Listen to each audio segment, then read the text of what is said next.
자, 그러면 뭐 탄핵은 피할 수 없는 것이고. 저는 대통령 스스로가 나는 대통령으로서 자격이 없다는 걸 어제 밤에 우리들에게 알려준 거라고 보고요. 이대로 더 방치하다가는 경제는 물론이고 네. 이 국제사회에서 대한민국이라는 나라가 그동안 쌓아올렸던 여러 가지 것들을 스스로 무너뜨리는 결과가 될 수밖에 없고요. 아하. 본인이 정신적으로 멘탈이 지금 망가졌다고 봐요. 그래요. 예, 저는 대통령 부부의 멘탈적으로도. 멘탈이 완전히 망가졌다고 보고 더 중요한 거는 대통령을 둘러싸고 있는 그 십상시들의 문제점. 네. 특히 김용현의 그 말 같지 않은 제대로 된 보필을 못 하고 있잖아요. 게다가 정진석 실장 가가지고 지금 뭐 하고 있어요? 자기는 뭐 물어보면 아무것도 모른다 그래요. 지금 그냥 사표 낸 거밖에 없어요. 가가지고 심기경호 좀 하다가 김기경. 지금 포기하고 지금 끝난 거밖에 없어요. 네. 그러니까 주변에 사람이 없어요. 아무것도 해결할 수 있는 능력이 없는 거예요, 이 사람들은. 그러니까요. 이제 고립무원의 상태로 네. 돼 있고, 그리고 뭐 자기가 그동안 뭐 얘기를 안 들은 거 아닙니까? 주위에 야당 대표도 안 만나려고 그랬던 것이고 사실. 그리고 야당 국회를 대표하고 무시하고. 지금 국민의힘하고 한 게 뭐예요? 계속해서 서로 게시판 갖고 싸움질하고 네. 고모가 나서가지고 벼락 맞아 돼질 집안 이딴 얘기 나고 앉았고 정말 음. 품위도 없이 뭐도 없이 체면도 없이 무슨 짓이에요 이게 지금 서로 간에. 야. 뭐 이쪽 대표는 네. 뭐 목줄을 채워야 된다 그러질 않나. 아. 서로 간에 보여준 게 지금 뭐예요? 대통령과 여당 대표와 네. 여당에 있는 사람들이 한 게 결과적으로는 뭐 민심이나 민생을 위해서 일을 한 게 아니라 자기네끼리 서로 감정 싸움하고 욕하고 이런 거밖에 우리한테 보여준 게 없잖아요. 지금 이 중차대한 시기에. 그럼요. 게다가 지금 이제 트럼프가 와가지고 트럼프 위기를 이들은 극복하지 못해요. 음. 내년에 트럼프 제대로 이제 집권하면 네. 인플레가 심해지거든요. 근데 이 트럼프가 내놓는 이 위기를 이 사람들은 극복할 능력이 없어요. 빨리 내려와야 돼요. 그러니까 지금 보면은 어제 이제 우리가 봤잖아요. 환율이 얼마나 급등하고. 와 깜짝 놀랐어요 진짜. 나 지금 그리고 환율 때문에 죽을 것 같아. 지금 미국 뭐 이 주식 시장에 있는 한국 기업들도 완전히 폭락을 하고 그러다가 계엄이 이제 해제가 됐다. 그 통과됐다고 하니까 네, 조금 좀 반등을 내려왔죠. 하고 조금 네, 이제 올라가고 네, 했는데 네. 뭐 물론 마이너스이긴 하지만 그런 상황입니다. 그러니까 이게 뭐 진보 보수의 문제가 아니라 여야의 문제가 아니라 정말 나라가 이 존망에 달려 있는 나라를 살리느냐 아니면 이렇게 꼬꾸라지느냐 이 문제이기 때문에 더 심각하게 국민들 보고 아니 있는 거예요. 그리고요 지금 당장의 문제가 아니에요. 사람들이 이제 내수를 안 쓰기 시작했잖아요. 소비가 전혀 없잖아요. 근데 지금 이 시기가요 이렇게 오기까지 2년 반이 걸렸잖아요. 네. 근데 지금 여기서 만약에 이 사람이 6개월만 더 집권하잖아요. 그럼 이걸 회복시키는데 6년이 걸릴 수 있어요.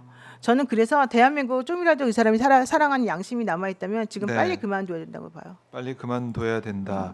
아직까지는 윤 대통령의 입장 오늘 계엄 해제 선언 한 다음에 별다른 얘기는 지금 안 나오고 있는데 과연 어떤 행보를 보이고 어떤 말을 할지는 아직은 모르겠습니다만 국민들이 원하는 대로는 안 할 것 같아요. 그 손에 왕자 새겼던 그 마음 그대로 그냥 아직도 상황 파악 못하고 계속해서 이제 야당과 적대하는 생각만 가지고 있지 않을까 생각이 그렇죠. 들어서 바로 그거죠. 이걸 그냥 두고 볼 수가 없다라는 거고. 그러니까 이분들은 네. 오로지 생각이 우리 나라를 어떻게 살게 할까 이게 아니고요. 네. 오로지 생각은 그냥 자기네들 보신하는 것밖에 생각이 없는 거예요. 이게 얼마나 불행한 겁니까 도대체 대한민국이라는 나라가. 대통령이라 함은 국민 통합, 국민 화합을 통해서 나라의 비전을 세우고 그럼요. 그 방향으로 이제 힘을 모아서 가는 거 아닙니까? 그게 어디 있습니까 지금 윤 대통령 2년 반 동안 뭐가 있었습니까? 이 의대 정원 문제도 뭐 할 얘기가 좀 많지만은 이렇게 다 하나하나 완전히 그냥 그야말로 우리가 그런 비유를 하지만은 코끼리가 이제 도자기 가게에 들어와 가지고 막 휘젓고 다니는 네. 그 모습을 상상할 수밖에 없는 그런 모습이에요. 자, 이렇게 되면 국민들이 탄핵에 대해서도 이제 거부감이 없이 그쵸. 여당 지지층에서도 안 된다는 얘기를 많이 할 것 같다. 아마 여론조사 지금 하게 된다면 근데 안 된다 이렇게 얘기를 할 것 같고 이게 탄핵으로 가게 되면 명태균 관련 의혹도 결국은 윗선으로 가서 검찰이 지금 이제 고삐가 이제 풀렸다. 우리가 이제 수사를 열심히 한다. 왜냐하면 특검 들어오고 이러면 또 지금 검찰 라인에 있는 사람들도 어떻게 되겠습니까? 그러니까 안위를 위해서라도 인사권을 위해서라도 새로운 인사권자한테 충성을 바치는 상황으로 가야 되기 때문에 더 열심히 수사할 수밖에 없다.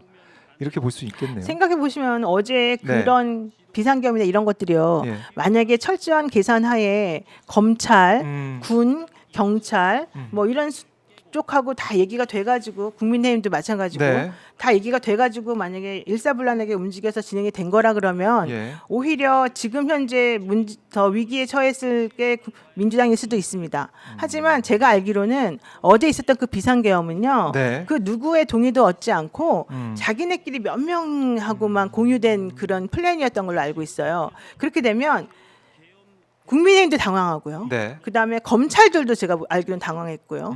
그다음에 법원도 당황했고요. 그다음에 경찰, 군에서도 이제 이쪽 사람들 당황했고요.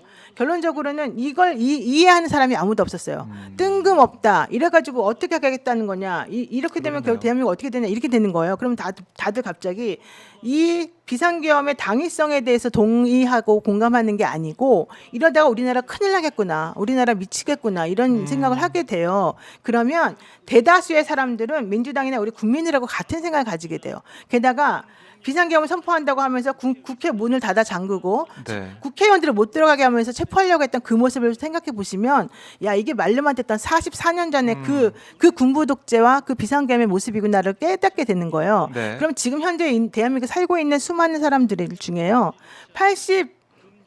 87년도 항쟁과 81년도 그때 당시에 계엄령 선포됐던 때를 기억하는 사람들이 많아요 생각보다. 그럼 그때 그 비극이 다시 재현될 수 있다는 생각을 하는 사람들이 있기 때문에 네. 저는 그분들은 이걸 용납 못한다고 생각해요.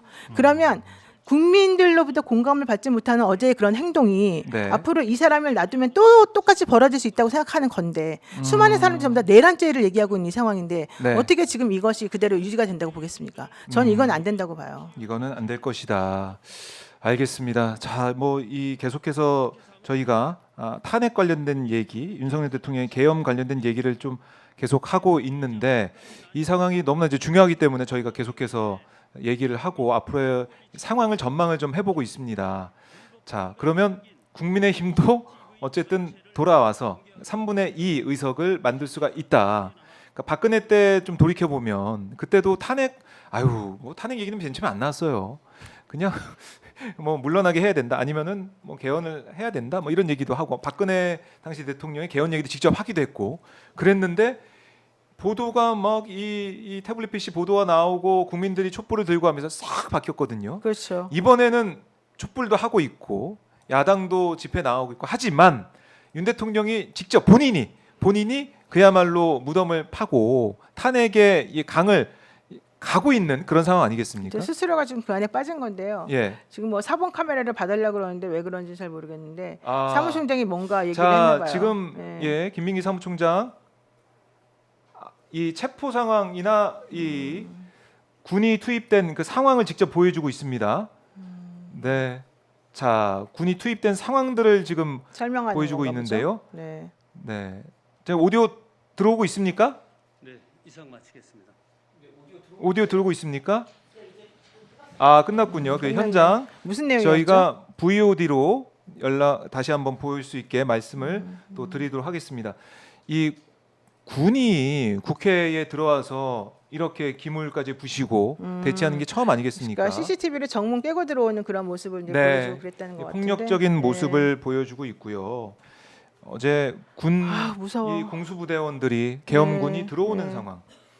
이게 좀 마치 뭐 영화의 한 장면처럼 보이지만은 이게 실제 있었던 일이고요. 네. 보셨겠지만은 소화기로 뿌리면서 저항하는 이 직원들, 보좌진들의 모습도 볼 수가 있었고. 실탄을 소지하고 들어왔기 때문에 네. 매우 일촉즉발의 위험한 상황이었고 특히 이제 야당 대표 이재명 대표가 그 안위가 매우 중요했는데 네. 그 의원식 의장하고 이 야당 대표인 이재명 대표에 대해서 체포하려고 막 네. 무리수를 두는 그런 모습들이 어제 매우 심각하게 벌어졌었다 이제 이런 얘기인 것 같아요. 네.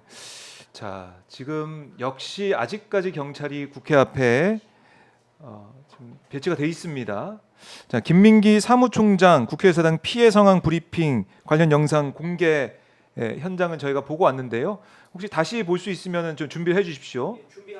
네, 그 영상을 이제 보면서 저희가 마무리 좀 해야 될 것 같은데, 자, 그래도 명태균 씨 이제 관련된 수사 아까 위로 간다고 말씀하셨지 않습니까? 앞으로 남은 쟁점, 검찰이 꼭 밝혀야 될 부분. 이거 좀 정리를 좀 해보시죠. 예, 어제 이제 예. 한 거는 그냥 단순히 예비 지방선거 후보들로부터 예비 그 정치자금법. 자금 받은 거, 정치자금 받은 거 그거에만 국한돼 있었었는데요. 네. 그것만이 문제가 아니라 그 공천 개입, 대통령 부부의 공천 개입하고 그다음에 창원 산단 문제 같은 것들하고 이제 좀 더 큰 것들이 많이 남아 있어요. 네. 그래서 제가 봤을 때는 앞으로 이제 윗선들과의 어떤 관계들이 있었는지 또 지방선거에 또 어떤 공천 개입이 있었는지 또 실제 그때는 얼마나 더 큰 돈이 오고 갔는지 이제 이런 것들에 대해서 명확하게 밝혀야 될 것 같고 이번에 정치자금법 위반으로 구속 기소한 거는 이거는 세 발의 피다. 근데 현실적으로 이것이 도대체 무슨 뜻이었는지 그래서 특히 대선 경선 과정에서 어떤 식의 여론 조작을 통해서 네. 이 무슨 정말 꼼수를 부려가지고 이 선거 조작이 있었는지 이런 것들을 이제 보완하는 게 가장 중요한 것 같아요. 알겠습니다.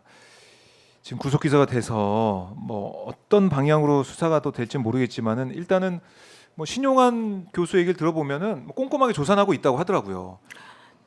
그 검찰이 대개 조사를 아주 구체적으로 하고 있고요. 네. 강혜경 씨도 내일 또 조사를 또 받아요. 그러니까 어떤 얘기가 좀 오갈 것 같습니까? 이번 조사 받는 거는 이제 이번에 기소된 내용과 관련해 가지고 정치자금법 위반에 대한 마무리 조사를 또 해서 기소를 하는데 도움이 되려는 것 같고요. 근데 중요한 거는 강혜경 씨에 대해서는 이번에 피고인으로 재판에 넘기지 않았다는 게 중요하죠.